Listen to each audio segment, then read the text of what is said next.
దేవుని పరిశుద్ధ గ్రంథమైన బైబిల్లో నుంచి 1వ పేతురు రాసిన పత్రిక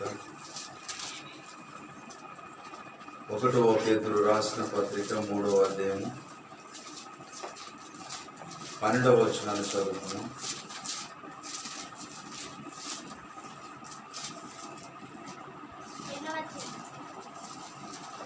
పన్నెండవ వచనం 1వ పేతురు రాసిన పత్రిక 3వ అధ్యాయం 12వ వచనం. ప్రభువు కనులు నీతిమంతుల మీదను ఆయన చెవులు వారి ప్రార్థనల వైపును ఉన్నవి అని ప్రభువు ముఖము కీడు చేయు వారికి విరోధముగా ఉన్నది. మీరు మంచి విషయంలో ఆసక్తి గలవారైతే మీకు హాని చేయవాడేవాడు. మీరు ఒకవేళ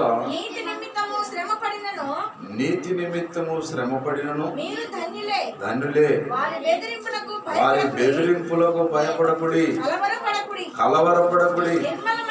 నిర్మలమైన మనస్సాక్షి కలిగిన వారై మీలో ఉన్న నిరీక్షణను గూర్చి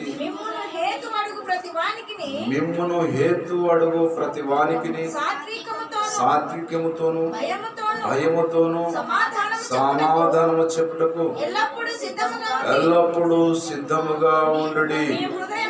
మీ హృదయములయందు క్రీస్తును ప్రభుగా ప్రతిష్ఠించుడి. అప్పుడు మీరు దేని విషయమై దుర్మార్గులని దూషింపబడుదురు.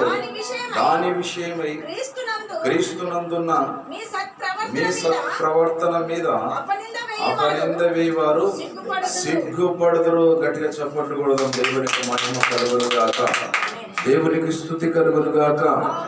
క్రీస్తునందు ప్రియమైన దేవుని బిడ్డలైన మీ అందరికి కూడా ఈ రాత్రి వేళ సమయంలో ప్రార్థన కూడికకు చేరి వచ్చిన మీ అందరికి కూడా నా హృదయపూర్వకమైన వందనాలమ్మా. అందరు బాగున్నారు కదా? దేవునికి మహిమ కలుగును గాక.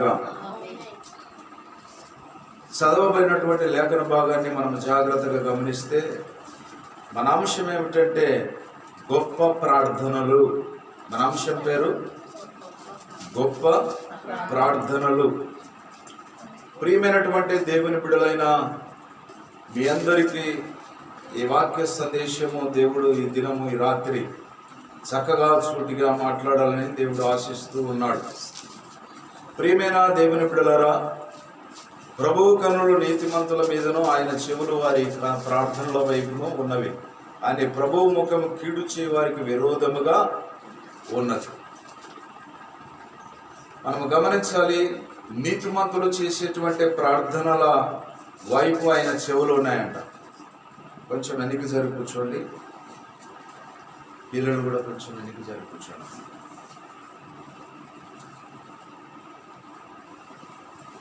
ప్రభువు కనులు ఎవరి మీద ఉన్నాయంటే ప్రభువు నీతిమంతుల ప్రార్థనల వైపు ఆయన చెవులు ఆయన కనులు ఉన్నాయంట. దేవుని నమ్ముకున్న ప్రతి మనిషి కూడా నీతిమంతుడుగా ఎంచబడడు. అబ్రహాము యెహోవాను నమ్మను, అది నీతిగా ఎంచబడదు. ఎంతమంది ప్రభువును నమ్ముకున్నారో చేతులు ఎత్తండి ఒకసారి. మనమందరం కూడా నీతిమంతులముగా ఎంచబడినటువంటి మనము నీతిమంతులు చేస్తున్నటువంటి ప్రార్థన యెహోవా కనులు వారి మీద ఉన్నాయంట. వారి యెహోవా చెవులు కూడా వారి ప్రార్థనల వైపు వంగి ఉన్నాయంట. కీడు చేసేటువంటి వారికి మనం గమనించాలి, ప్రభువు ముఖము కీడు చేయ వారికి విరోధముగా ఉన్నదంట. ప్రభువు ముఖము కీడు చేసేటువంటి వారికి విరోధముగా ఉన్నదంట. ఎవరైతే మనకు కీడు చేయాలని, మనకు కీడు తగలపెట్టాలని ఎవరైతే విరోధంగా లేస్తున్నారో ప్రభువు ముఖము వాళ్ళకి విరోధముగా ఉన్నదంట. అర్థమైందా మీకు? నీతిమంతులకు ఇచ్చినటువంటి భాగ్యవంతమైనటువంటి స్థితి ఏంటంటే, నీకు నాకు ఎవరైతే విరోధంగా లేస్తున్నారో మనకంటే ముందుగా యెహోవా ముఖం వాళ్ళకి విరోధంగా ఉందంట. అర్థమైందా మీకు? ప్రియమైనటువంటి దేవుని బిడ్డలారా, మన పక్షమున యుద్ధము చేసేవాడు యెహోవా అనేటువంటి దేవుడు మన పక్షమున ఉన్నాడు. మన మీదికి విరోధంగా లేచేటువంటి ప్రతి ఆయుధం వర్ధిల్లకుండా లయము చేసేటువంటి వాడు దేవుడు ఉన్నాడు. నీతిమంతుల ప్రార్థన వైపు ఆయన కన్నులు ఉన్నాయి. నీతిమంతుల ప్రార్థనల వైపు ఆయన చెవులు వంగి ఉన్నాయి. నా పిల్లలు, నా నీతిమంతులు ఎవరు ప్రార్థన చేస్తున్నారు, ఏమని ప్రార్థన చేస్తున్నారు, వాళ్ళ అక్కర్లేంటి, వాళ్ళ ఆపదలేంటి, వాళ్ళ సమస్యలేంటి, వాళ్ళ రోగాలేంటి, దేవుడు చెవి ఎగ్గి ఆలకిస్తున్నాడు. ఆయన కనులు నీతిమంతుల మీద ఆయన చూస్తూ ఉన్నాడు. మనం జాగ్రత్తగా గమనిస్తే నీతిమంతులకు ఉన్నటువంటి భాగ్యము, అవినీతిమంతులకు ఉన్నటువంటి అభాగ్యము, రెండింటిని మనము తేడా చూస్తే దేవుడు నీతిమంతుల వైపు చూస్తూ ఉన్నాడు. నీతిమంతుల పక్షమున ఆయన చెవి ఎగ్గి ఉన్నాడు. నీతిమంతుల పక్షమున ఆయన యుద్ధము చేయడానికి రెడీగా ఉన్నాడు. ప్రియమైనటువంటి దేవుని బిడ్డలారా, ప్రభు ముఖము కీడు చేయి వారికి విరోధముగా ఉన్నదంట. ప్రభు ముఖము ఎవరైతే కీడు తగలపెట్టాలని దేవుని పిల్లలకు, దేవుని యొక్క పనులకు, దేవుని యొక్క మందిరాలు కట్టబడుచున్నప్పుడు విరోధంగా ఉన్నారో వారికి ప్రభు యొక్క ముఖము విరోధంగా లేస్తుందంట. అర్థమవుతుందా మీకు? ప్రభువే విరోధంగా లేస్తున్నాడు. ఏదో ఒక రోజు ఆయన గాన కోపగించుకున్నాడంటే వారు తట్టుకోలేరు. ఎవరు లేస్తున్నారు వాళ్ళ మీదకి? ప్రభు అనేటువంటి దేవుడు లేస్తున్నాడు. ఈ లోకంలో ఏ మానవుడు లేచినా, ఏ స్త్రీ లేచినా ఎదురు తిరిగేటువంటి స్వభావము అవతల వ్యక్తికి ఉంటుంది. శత్రువుకు ఆ స్వభావం ఉంటుంది. కానీ అదే రీతిగా దేవుడు లేస్తే వాళ్ళు తట్టుకోలేరు. దేవుని మీద పోరాడగలుగుతారా? దేవుని మీద ఎదురాడగలుగుతారా? వాళ్ళతో కాదు, ఎంత మాత్రము కూడా కాదు. ప్రియమైనటువంటి దేవుని బిడ్డ, మనం గమనించాలి. కింది వచనాలలో మనం చదువుతున్నాము, మీరు మంచి విషయంలో ఆసక్తి గలవారైతే మీకు హాని చేయవాడెవడు? మీరు ఒకవేళ నీతి నిమిత్తము శ్రమపడినను మీరు ధనులే. నీతి నిమిత్తము శ్రమపడాలి, నీతి నిమిత్తము పోరాడాలి. నీతి నిమిత్తము ఎంతైనా మనం పోరాడగలిగినటువంటి వారముగా ఉంటే దేవుడు వారికి విరోధంగా లేస్తానంటున్నాడు. నువ్వు ఎందుకొరకు? నీతి న్యాయముల కొరకు పోరాడుచున్నావు. ఆ పోరాటంలో విజయం ఎవరిదంటే దేవుని పిల్లలది, దేవుని యొక్క నీతిమంతులది. గట్టిగా చెప్పట్లు కూడా దేవునికి మహిమ కలుగును గాక, దేవునికి స్తుతి కలుగును గాక. వారి బెదిరింపులకు భయపడకుడి, కలవర పడకుడి. వారి బెదిరింపులకు భయపడకండి, కలవరపడకండి. భయపడితే దేనికైతే భయపడతారో అది నీ మీదకి వస్తుందంట. అర్థమైందా? బైబిల్ వాక్యం చెప్తుంది. దేనికి మీరు భయపడతారో అది నీ మీదకి వస్తుంది. ఏ మనిషికి మీరు భయపడతారో ఆ మనిషి నీ మీదకి వస్తాడు. భయపడే వ్యక్తికి మరి ఎంతమంది ధైర్యం చెప్పినా వాళ్ళకు భయంగానే ఉంటుంది కదా. భయం అనేది ఎవరి నుంచి వస్తుందంటే సాతాను నుంచి వస్తుంది. ఎవరి నుంచి వస్తుంది భయం? సైతాను నుండి వస్తుంది. సైతాను భయపెట్టేవాడు, కలవరము పట్టించేవాడు. సైతాను సమస్యలను సుడిగుండంగా మార్చేవాడు. ప్రియమైన దేవుని బిడ్డలారా, బైబిల్ గ్రంథంలో ఒక 5 మంది భక్తులను గురించి మీకు తెలియజేస్తాను. ఇజ్రాయేల్ ప్రజలు ఐగుప్తు దేశం నుంచి పాలు తేనెలు ప్రవశించే దేశానికి వాళ్ళు ప్రయాణిస్తూ ఉన్నారు. ప్రయాణిస్తున్నటువంటి ప్రయాణంలో ఎర్ర సముద్రం అడ్డం వచ్చింది. ఏమడ్డం వచ్చిందమ్మా వీళ్ళకు? ఇజ్రాయేల్ ప్రజలు నీతిమంతులు, దేవుని పిల్లలు. దేవుని పిల్లల పక్షమున దేవుడు యుద్ధము చేస్తూ ఉన్నాడు. దేవుడు వాళ్ళని నడిపిస్తూ ఉన్నాడు. మోషేని ఏర్పాటు చేసుకొని, ఒక దైవ సేవకుని ఏర్పాటు చేసుకొని, ఒక నాయకుడిని ఏర్పాటు చేసుకొని ఇజ్రాయేల్ ప్రజలను పాలు తేనెలు ప్రవశించే దేశానికి నడిపిస్తున్నాడు. ఇది పాలు తేనెలు ప్రవశించే దేశము, ఇది ఐగుప్తు దేశము. బానిసత్వములో ఉన్నటువంటి ప్రజలను పాలు తేనెలు ప్రవశించే దేశానికి దేవుడే వాళ్ళను మోషేని ఏర్పాటు చేసుకొని నడిపిస్తున్నాడు. నడిపించే సందర్భంలో ఎర్ర సముద్రం అడ్డం వచ్చిందట. ఏమడ్డం వచ్చింది? ఎక్కడ చూసినా సముద్రమే. ఇక్కడ చూస్తేనేమో కొండలు, ఇక్కడ చూస్తేనేమో కొండలు, మధ్యలోనేమో విస్తారమైనటువంటి సముద్రం, వెనక చూస్తేనేమో ఫరో శత్రు సైన్యం, వెనక చూస్తేనేమో ఎవరున్నారమ్మా? ఫరో శత్రు సైన్యం, రథాలు రథాల మీద పరుగున వాళ్ళు పొడసాల సంపాలని ఇశ్రాయేలు ప్రజల మీద వెంటబడి కొట్టాలని చూస్తూ ఉన్నారు. కానీ ముందర చూస్తేనేమో వీళ్ళేమో ఇశ్రాయేలు ప్రజలు పరిగెత్తుకొని ఉరుకుతూ ఉన్నారు. పరుగున నడుస్తూ ఉన్నారు, ఉరుకుతూ ఉన్నారు, పరిగెత్తుకొని పరుగు పందెంలో పరుగెత్తుతున్న ఉరుకుతున్నారు. కానీ ఎర్ర సముద్రం అడ్డం వచ్చింది. ఇశ్రాయేలు ప్రజలు ఆ నాయకుని మీద, సేవకుని మీద గునుగుతున్నారు, సనుగుతున్నారు. మోషే, మమ్మల్ని చంపడానికి తీసుకొస్తే ఇక్కడేమో సముద్రము, ఇక్కడనేమో కొండలు, వెనక చూస్తేనేమో శత్రు సైన్యం. ఎక్కడ తప్పించుకోవడానికి అవకాశం లేదే. మమ్మల్ని చంపడానికి దొరికొస్తే ఐగుప్తు దేశంలో నుంచి అని సనుగుడం మొదలుపెట్టారు. మోషే ప్రార్థన చేయడం మొదలుపెట్టాడు. వీళ్ళ సనుగుడు విని మోషే ఏం చేసినాడు? ప్రార్థన చేయడం మొదలుపెట్టాడు. దేవుడు అంటున్నాడు, మోషే ఎందుకు ప్రార్థన చేస్తున్నావు? నీ చేతిలో ఉన్న కర్ర వాడు, నీ చేతిలో ఉన్న కర్రను వాడు. నువ్వెందుకు ఒకటే ప్రార్థన చేస్తున్నావు? నీకు ఒక కర్ర ఇచ్చాను కదా, ఆ కర్రను తీసుకొని నీళ్ళ మీద కొట్టు, 2 పాయలుగా చీల్చబడుతుంది అంటున్నాడు. అదే పనిగా దేవుని స్వరం విన్న మోషే ఆ కర్ర తీసుకుని ఇలా సముద్రం మీద కొట్టాడు. అంతే, 2 పాయలుగా ఇచ్చుకపోయిన సముద్రమే ఇచ్చుకపోయింది. 2 పాయలుగా సముద్రమే ఇచ్చుకపోయింది. ఇలాగ గోడలు కట్టబడినట్టుగా సముద్రంలో ఉన్న నీళ్లు గోడలుగా నిలిచిపోయినాయి. గట్టిగా చప్పట్లు కూడా దేవునికి మహిమ కలుగుగా. ఇక్కడ ఒక గోడ, నీళ్లు గోడలుగా నిలిచిపోయినాయి. మధ్యలో ఏమో ఆరిన నేలగా చేయబడింది. ఆరిన నేలగా, బురద కూడా లేదు అసలు. అంత పెద్ద సముద్రములో నీళ్లను ఆరిన నేలగా చేశాడు. బురద కూడా ఉంటే ఉరకలేరు జనాలని, అంతే కదమ్మా. బురద కూడా ఉంటే ఉరకలేరు కదా. కాళ్ళు ఏడ ఇరుక్కపోతావు అని, శత్రువులకు ఏడ దొరుకుతారు అని. దేవుడు ఎంత ప్రేమ కలిగిన వాడు. ఆరిన నేలగా చేసినాడు. పరుగున ఉరికినారు, సముద్రము దాటి వెళ్ళిపోయినారు. వెనకనేమో శత్రు సైన్యం బాగా చేసినాడు.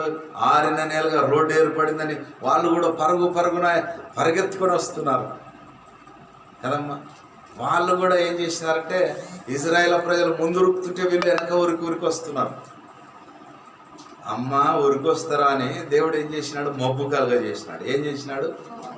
ఎవరకు? శత్రువులకు కఠినమైనటువంటి కటిక చీకటిని కలగజేసినాడు. వాళ్ళకు రోడ్డు కనపడతలేదు. ఏం కనపడతలేదు? రోడ్డు కనపడతలేదు. అప్పుడు సముద్రాన్ని వాళ్ళ మీదకి వచ్చేటట్టుగా చేసినాడు దేవుడు. సముద్రం అలలు వాళ్ళ మీదకి వచ్చేటట్టుగా, ఆ సముద్రంలో మునిగిపోయి చనిపోయేటట్టుగా చేశాడు దేవుడు. శత్రు సైన్యము, రథాలు, గుర్రాలు అన్నీ కూడా సముద్రంలో మునిగిపోయినాయి. దేవుని పిల్లలు, నీతిమంతులు సురక్షితంగా సముద్రాన్ని దాటి పాలు తేనెలు ప్రవశించే దేశానికి ప్రయాణిస్తూ ఉన్నారు. గట్టిగా చప్పట్లు కొడుతుంది. దేవునికి మహిమ కలుగును గాక, దేవునికి స్తుతి కలుగును గాక. మొదటి అంశంగా మనం ఆ భాగాన్ని వింటున్నాం. మోషే గురించి, ఇశ్రాయేలు ప్రజలను గురించి విన్నాం. రెండో అంశంగా మీకు తెలియజేస్తున్నాను, యెహోషువ కూడా మోషే తర్వాత ఇశ్రాయేలు ప్రజలను నడిపిస్తున్నాడు. మోషే చనిపోయినాడు. మోషే సేవను ముగించబడింది. ఇశ్రాయేలు ప్రజలు యెహోషువకు అప్పగింపబడ్డారు. ఇంకా నడవవలసినటువంటి త్రోవ ఎంతో ప్రయాణంగా ఉంది ఇశ్రాయేలు ప్రజలకు. కానీ వీళ్ళకు కూడా ఒక పట్టణాలు దాటిపోవాలి. ఇంకా పట్టణాలు దాటిపోవాలి. ఆ పట్టణాలు దాటాలంటే ఆ పట్టణాల్లో ఉన్న ప్రజలు ఈ ఇశ్రాయేలు ప్రజలను దాటనీయరు. మా పట్టణాల మీద వస్తారా, మా పొలాల మీద వస్తారా, మిమ్మల్ని చంపుతాం, పొరుస్తాం అంటారు. వీళ్ళు చూస్తేనేమో లక్షల మంది, వాళ్ళు ఎక్కడ నడిచినా కూడా పొలాలు ఆగమైతాయి. అంతే కదమ్మా. ఏమన్నా 10 మందే ఒక కాలు రస్తా పడడానికి, లక్షల మంది వాళ్ళ ఆవులు, ఎడ్లలో, గొర్రె మందలు, మేక మందలు అవన్నీ దాటిపోవాలి. శత్రువులను దాటుకొని పోవాలి, గ్రామాలను దాటుకొని పోవాలి. కానీ వాళ్ళు దాటేటప్పుడు ఆ గ్రామాలు, ఆ పట్టణాలలో ఎదురుపడతారు, యుద్ధాలు చేయడానికి వస్తారు. అలాంటి సమయంలో మనం గమనించాలి. యెహోషువ గ్రంథం ఒకసారి చదువుదాం. యెహోషువ గ్రంథము 10వ అధ్యాయం. యెహోషువ గ్రంథం 10వ అధ్యాయం 12వ వచనం నుంచి 14వ వచనం దాకా చదువుకున్నాం. యెహోషువ గ్రంథము 10వ అధ్యాయం 12వ వచనం నుంచి 14వ వచనం దాకా చదువుకున్నాం. యెహోవా ఇశ్రాయేలు ఎదుట అమోరీయులను అప్పగించిన దినమున ఇశ్రాయేలు వినుచుండగా యెహోషువ యెహోవాకు ప్రార్థన చేసెను. సూర్యుడా, నీవు గిలాయోనులోను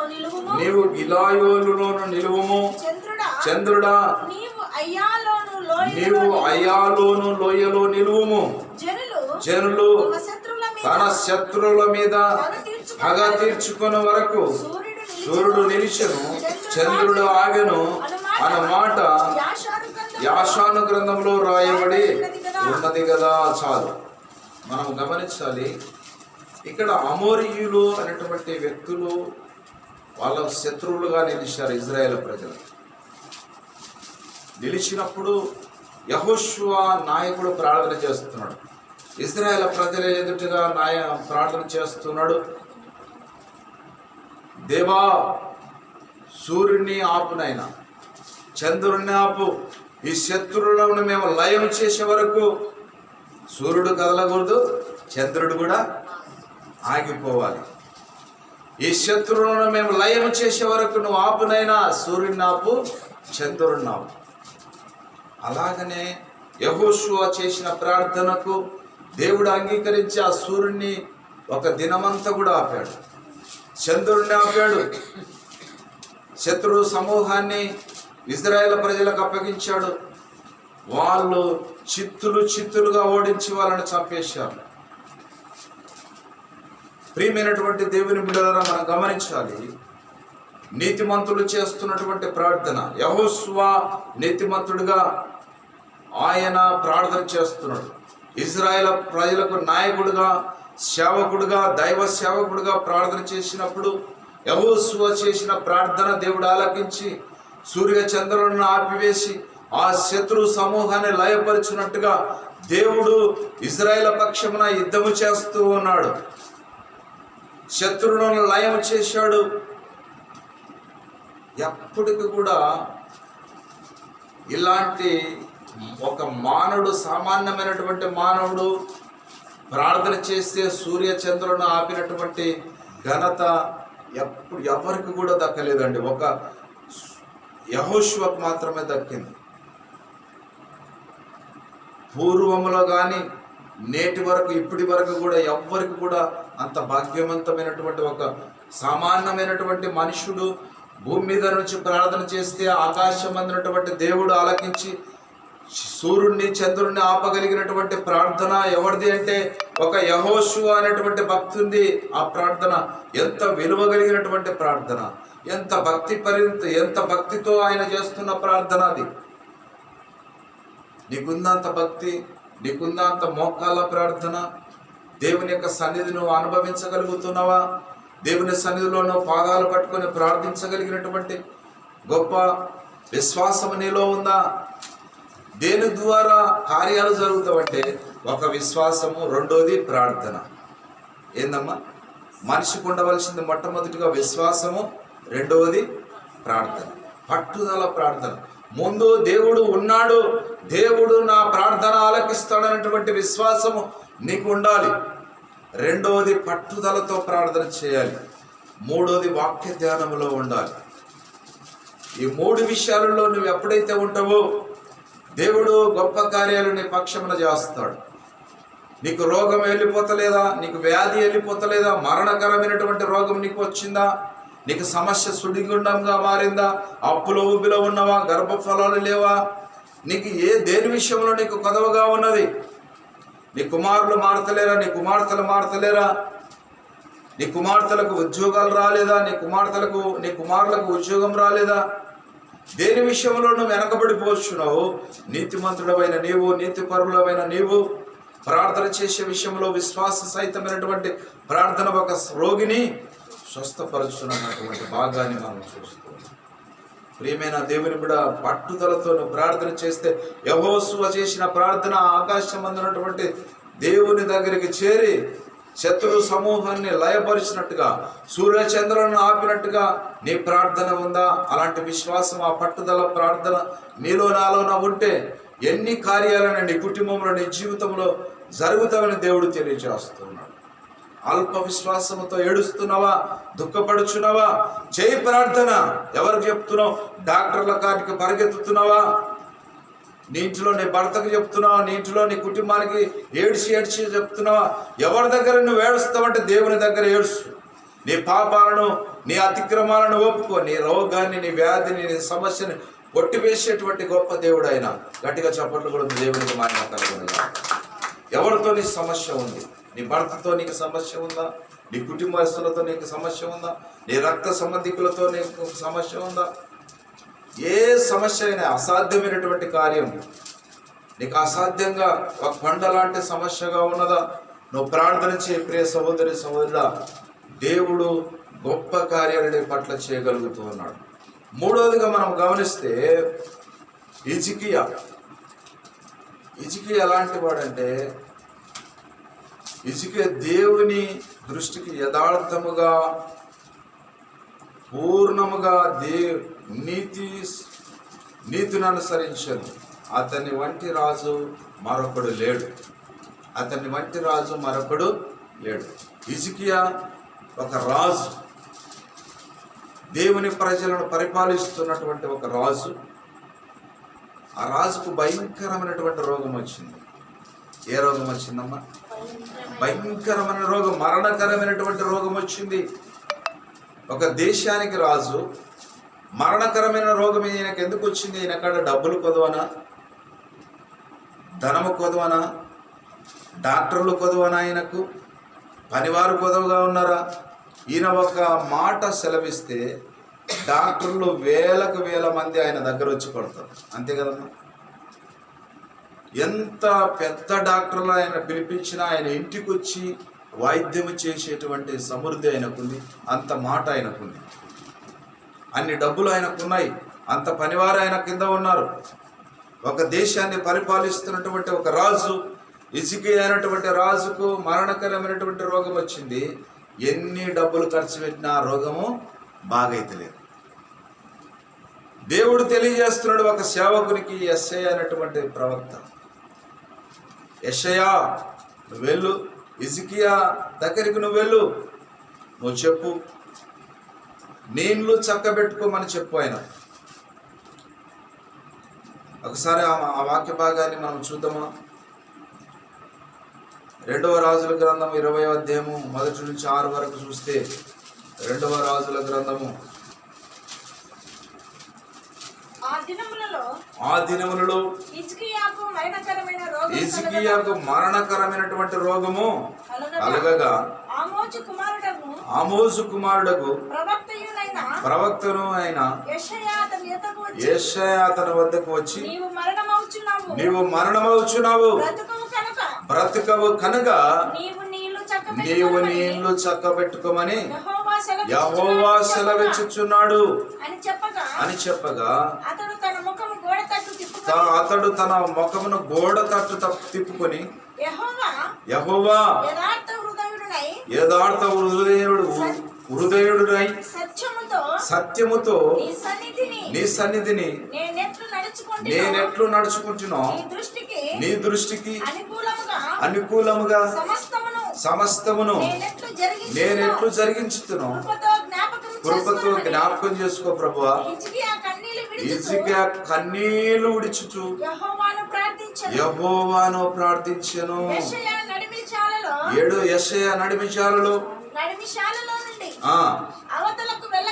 అవతలకు వెళ్ళక మునిపే యెహోవా వాక్కు ప్రత్యక్షమై ఎలాగు సెలవిచ్చెను, నీవు తిరిగి నా ప్రజలకు అధిపతి అయిన హిజ్కియా యొద్దకు పోయి అతనితో ఇట్లనము, నీ పితరుడైన దావీదు దేవుడైన యెహోవా నీకు సెలవిచ్చినదేమనగా, నీవు కన్నీరు విడుచుతా చూసింది చాలు, నీ ప్రార్థన అంగీకరించి తిని నేను నిన్ను బాగు చేసేదనని మూడవ దినమున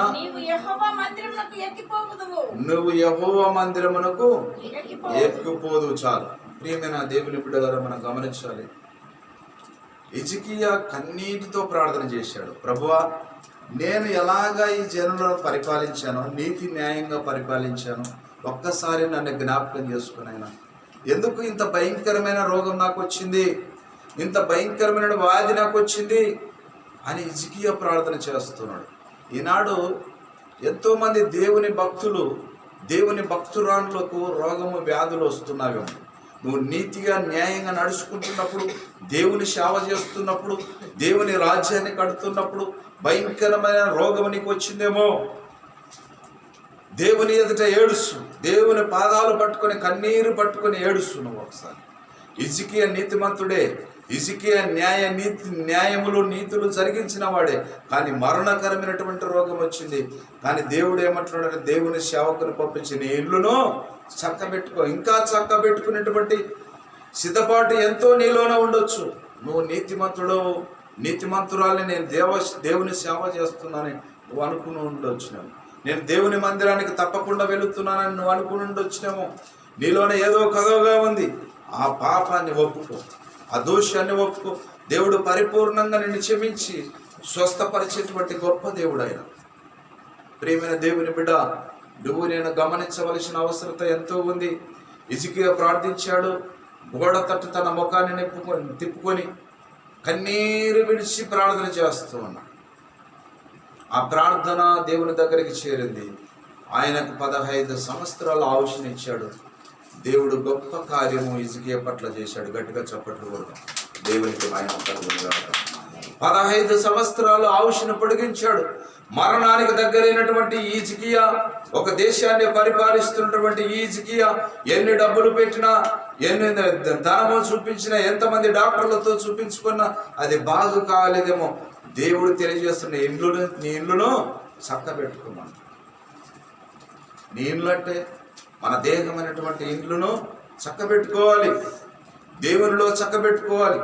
అప్పుడే దేవుడు ప్రార్థనలకించి మనకు సంపూర్ణ స్వస్థత దయచేస్తాడు, సంపూర్ణ విడుదల దయచేస్తాడు. ప్రియ తల్లి, ప్రియ సహోదరి, సహోదరుడు, మనం గమనించాలి. ఈ 3 వ్యక్తులను గురించి మీకు తెలియజేశారు. సమయం లేదు కనుక, ఒకటి మోషే చేసిన ప్రార్థన, రెండవది యెహోషువ చేసిన ప్రార్థన, మూడవది హిజ్కియా చేసిన ప్రార్థన. నీతిమంతుల పక్షంన ఆయన పోరాడుచూ ఉన్నాడు. నీతిమంతుల ప్రార్థన ఆయన ఆలకించి స్వస్థత చేస్తూ ఉన్నాడు. ప్రియమైన దేవుని బిడ్డలను మనం గమనించాలి. ప్రభువు ముఖము కీడు చేయి వారికి, దేవుని పిల్లలకి శత్రువుగా లేచినటువంటి వారికి విరోధముగా లేస్తూ ఉన్నాడు. యుద్ధం చేస్తూ ఉన్నాడు, పోరాడుచూ ఉన్నాడు. మీరు పగ తీర్చుకునక నా ఉగ్రతకు చోటు ఇవ్వండి అంటాడు దేవుడు. ఏమంటాడు దేవుడు? మీరు పగ తీర్చుకోకండి, నా ఉగ్రతకు చోటు ఇవ్వండి, నేను చూస్తా, నేను ఉగ్రుడనే వాళ్ళ మీదకి లేస్తాను అంటాడు. నాకు స్థానం ఇవ్వండి, ముందు నాకు స్థానం ఇవ్వకుండా మీరే పోరాడతారేంది? మీరు ఎంత పోరాడినా కాదు. నా ఉగ్రతకు చోటు ఇవ్వండి. నా ఉగ్రత ఏదో ఒక రోజు వాళ్ళ మీదకి వెళుతుంది. వాళ్ళు తట్టుకోలేరు, వాళ్ళు ఈ భూమి మీద బ్రతకలేరు. మరణమవుతున్నావు, నీళ్ళను చక్కబెట్టుకున్నట్టుగా. ప్రియ తల్లి, ప్రియ సహోదరి, సహోదరుడా, మనం గమనించాలి. ప్రార్థన ఎంత శక్తివంతమైనది. విశ్వాసముతో నువ్వు ప్రార్థన చేస్తున్నావా? పట్టుదలతో ప్రార్థన చేస్తున్నావా? వాక్య ధ్యానంలో ఉండవా? దేవుని సన్నిధికి వచ్చే విషయంలో పట్టుదలను ఆసక్తితో పరిగెత్తుకొని వస్తున్నావా? దేవుడు తెలియజేస్తున్నాడు, మన అల్ప విశ్వాసాన్ని తీసివేసుకోండి. కార్యాలు దేని ద్వారా జరుగుతాయంటే ఒకే ఒక విశ్వాసం ద్వారా. ఎప్పుడైతే దేవుడు ఉన్నాడని దేవుని మందిరంలోనికి రావాలంట. ఎట్లా రావాలమ్మా? దేవుడు ఉన్నాడు అని నమ్మి దేవుని మందిరంలోనికి వస్తే దేవుడు నీ విశ్వాసాన్ని బట్టి నువ్వు చేసే ప్రార్థన పరలోకానికి చేరుతుంది. అప్పుడే నిన్ను గొప్ప పరలోకపు ధనవంతురాలుగా చేస్తాను. దేవునికి మహిమ కలుగును గాక, దేవునికి స్తుతి కలుగును గాక. ఈ కొద్ది వాక్యము దేవుడు దీవించి ఆశీర్వదించును గాక. ప్రార్థన చేసుకుందాం. అందరూ మోకరించండి, ప్రార్థనలో ఏకీభవించండి.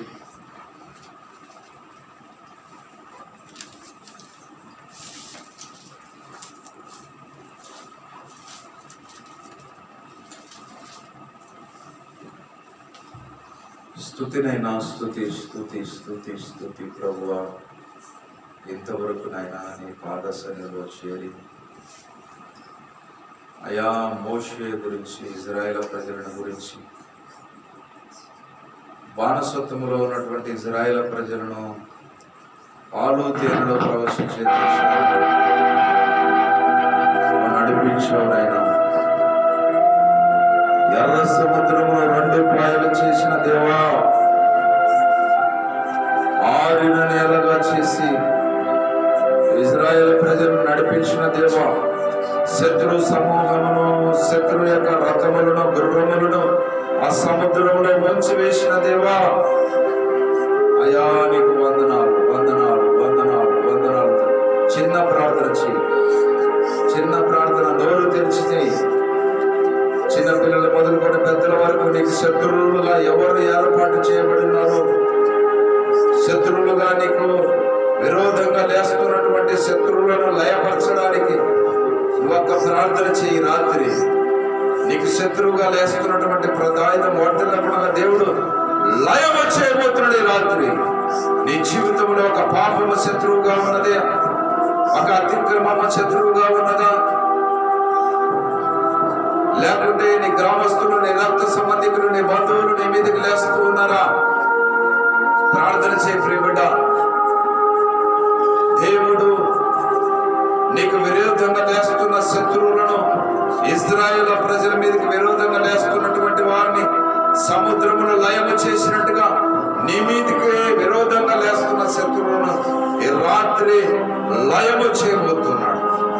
ప్రియ తల్లి, ప్రియ సహోదరి, సహోదరుడా, నువ్వెక్కడ ఉన్నా సరే, నీతిమంతుడిగా ఉన్నవా, నీతిపరురాలుగా ఉన్నవా, దేవుని పక్షమున నువ్వు పోరాడుచు ఉన్నావా? నీకు శత్రువులుగా ఎంతమంది లేస్తూ ఉన్నారు?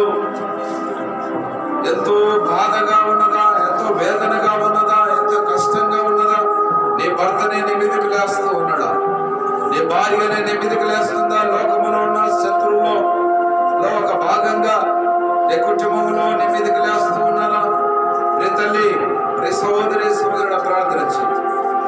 దేవుడు ఆటంకాన్ని తొలగించింది, దేవుడు సరళము చేసే దేవుడు, దేవుడు అనుకూలపరిచే దేవుడు, దేవుడు నీకు శత్రువుల సైతం నీకు రాజ్యపరిచే దేవుడు. హల్లెలూయా, హల్లెలూయా. యెహోషువ ప్రార్థించగా సూర్య చంద్రులను ఆపినటువంటి గొప్ప దేవుడు ఆయన. అమోరీయులను లయము చేసినటువంటి దేవుడు ఆయన.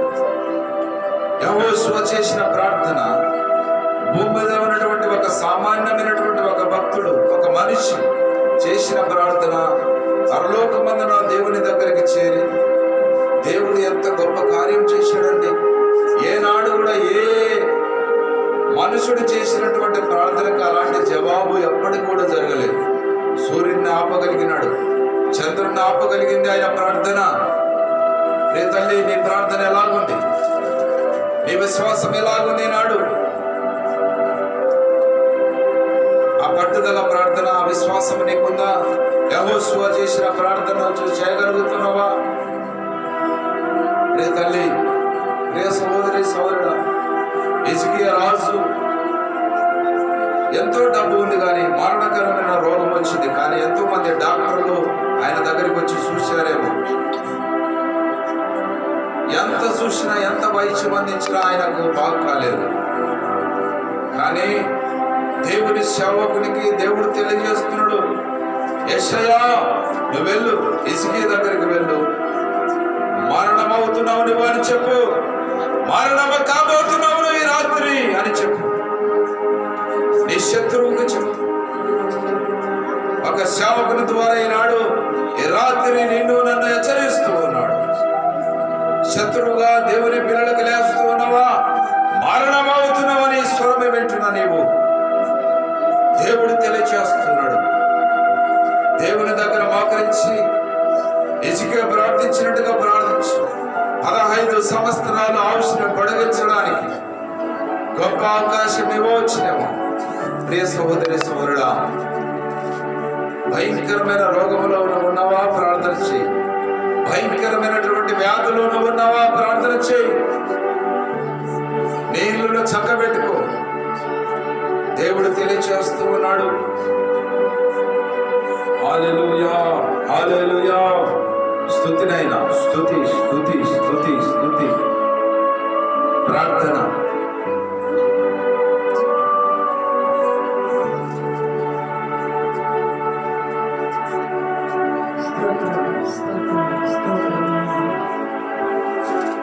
పరిశుద్ధుడైన దేవా, జీవము కలిగిన తండ్రి, కృప కలిగిన దేవా, మీ పరిశుద్ధమైన ఘనమైన నామమును బట్టి మీకు స్తోత్రములు వందనములు చెల్లిస్తూ ఉన్నామయ్యా.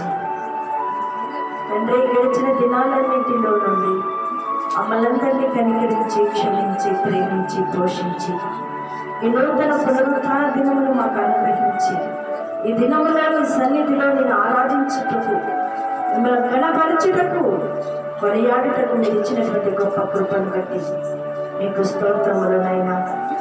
ఈ సమయమును బట్టి, శ్రేష్టమైనటువంటి మీ సన్నిధిని బట్టి మీకు స్తోత్రములనైనా.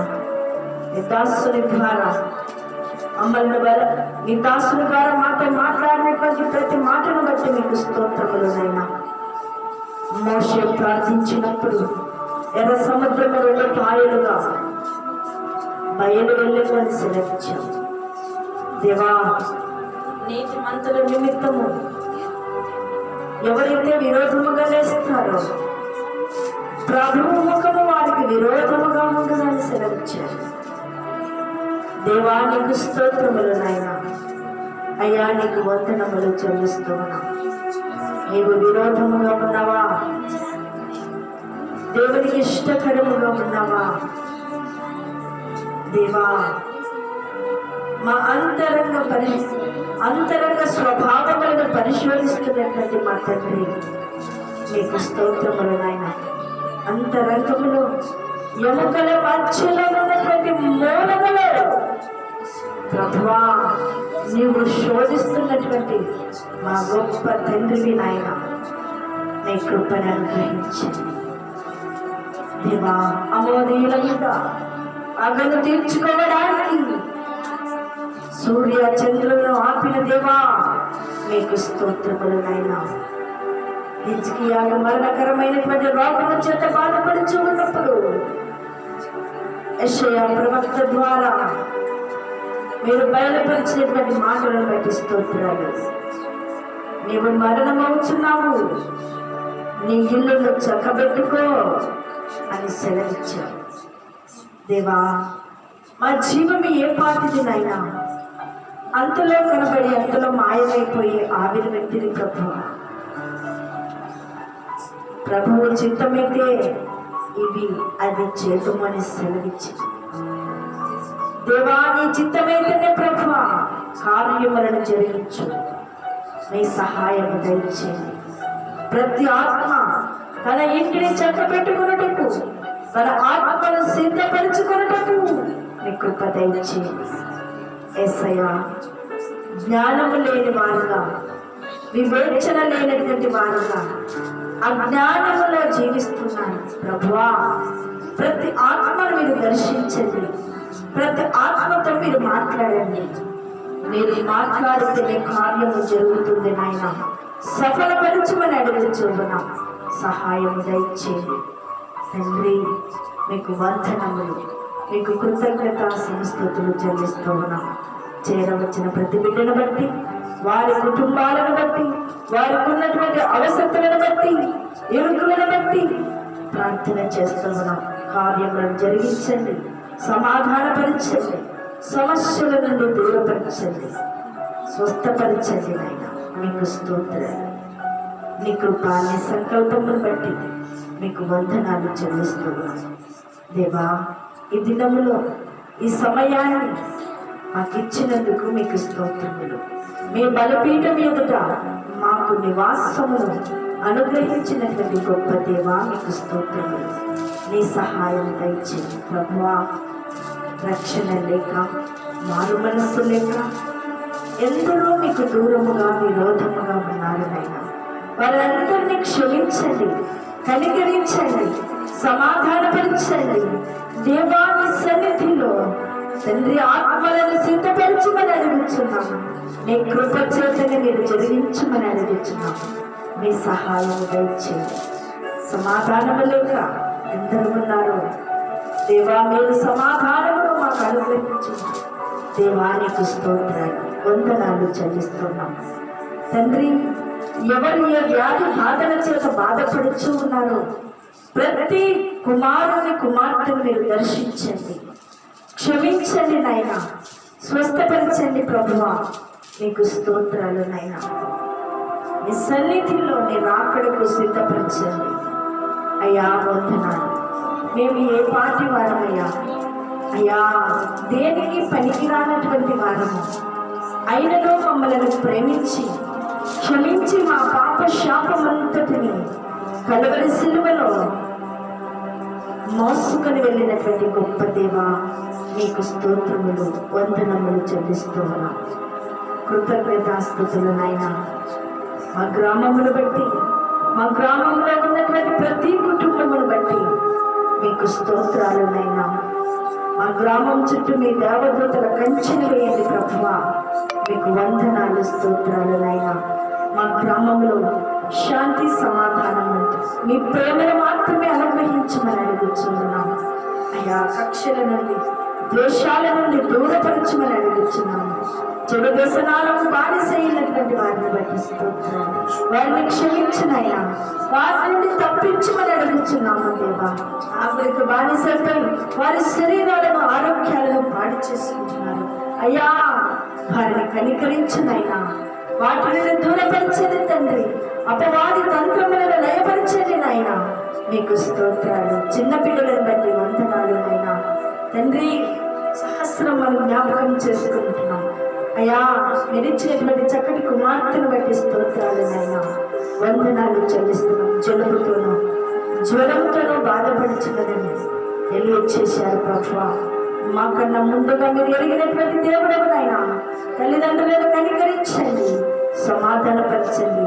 సహస్రకు మంచి ఆరోగ్యమును మీరు అనుగ్రహించి ఆ బిడ్డ చుట్టూ మీ కంచె వేయమని, అపవాది శోధనను తొలగించమని అడుగుతున్నాం. మీ సహాయం దయచేయండి ప్రభువా. మీకు స్తోత్రాలు. యవనస్తులను బట్టి, యవనస్తురాలను బట్టి మీకు స్తోత్రాలు. యవన కాలంలో మీ కాడుకోటకు మీరు సిద్ధపరచమని అడుగుతున్నాము. సహాయం దయచేయండి. సంఘంలో పురుషులను లేవనెత్తండి నాయన. దేవా, మందిరం యొక్క పనులను ప్రభువా సఫలపరచండి. మార్గాలను తెరవమని అడుగుతున్నాము. సమాధానపరచండి నాయన. మీ ప్రేమ చేత నుంచి ప్రతి ఆత్మను మీరు నడిపించమని అడుగుతున్నాము దేవా. శ్రాపడటకు మీ కృప దయచేయండి నాయన. అయ్యా, నీకు వందనాలు అయ్యా. మీకు స్తోత్రాలు. మీ కృపను అనుగ్రహించమని అడుగుతున్నాం తండ్రి. మీకు కృతజ్ఞత సంస్తుతులు నాయన. వివాహాలు లేని బిడ్డలు ప్రభువా ఎందరు ఉన్నారు నాయన. ఏ కులము లేదు, ఏ మతము లేదు ప్రభువా. ప్రతి బిడ్డను మీరు దర్శించండి, వారిని క్షమించండి, నీ రక్షణ మార్గంలోకి నడిపించండి, వివాహాలను సమకూర్చండి. గర్భఫలము లేక నీ బిడ్డలు ఎందరో ఉన్నారు నాయన. అయ్యా, క్షమించ తండ్రి. గర్భఫలములను మీరు అనుగ్రహించమని అడుగుతున్నాం అయ్యా. ప్రార్థన చేసే గుర్తు మాది ప్రభువా. కార్యము జరిగించే గొప్ప దేవుడవు తండ్రి. మీరు ఈ కార్యములను జరిగించి మీరు మాత్రమే మహిమ పొందుతారు. వృద్ధులను బట్టి అయ్యా మీకు స్తోత్రాలు. మీ శక్తి చేత మీ బలము చేత నింపండి నాయన. మీకు వందనాలు. మీ రక్షణను అనుగ్రహించమని అడుగుతున్నాము అయ్యా. మీకు స్తోత్రాలు. కృపను భద్రపరచమని, మీకు ఇష్టమైతే నీ చిత్తమైతే ఈ దీనురాలిని మీరు జ్ఞాపకం చేసుకున్నామని, బలహీనతలో నుండి నన్ను బలపరచమని అడుగుతున్నాము దేవా. మీ సహాయం, మీ కృపను అనుగ్రహించమని అడుగుతున్నాం తండ్రి. నీ చిత్తమైతే నేను అక్కడ ఆలస్యమైతే ప్రభువా ముందు జరగనైనటువంటి కోరికలను మీ చేతికి అప్పగించుకుంటూ మా కొరికే మంచి ఆకాశంలో త్వరగా రానైనటువంటి నచ్చరేయుడకు యేసు ప్రభువారి నామం స్తుతించి పొందినామ తండ్రి. ఆమేన్. మన పరమ తండ్రి అయినటువంటి దేవుని యొక్క ప్రేమయు, కుమారుడైనటువంటి యేసుక్రీస్తు యొక్క కృపయు, ఆదరణకర్త పరిశుద్ధాత్మ సహవాసం మనకును మనకు వాళ్ళ సకల పరిశుద్ధులకు, ప్రత్యేకంగా ఈ రాత్రి నీ పాద సన్నిధికి చేరవచ్చిన ప్రతి బిడ్డకు సదాకాలము తోడుండి నడిపించునుగాక. ఆమేన్, ఆమేన్, ఆమేన్. అందరికీ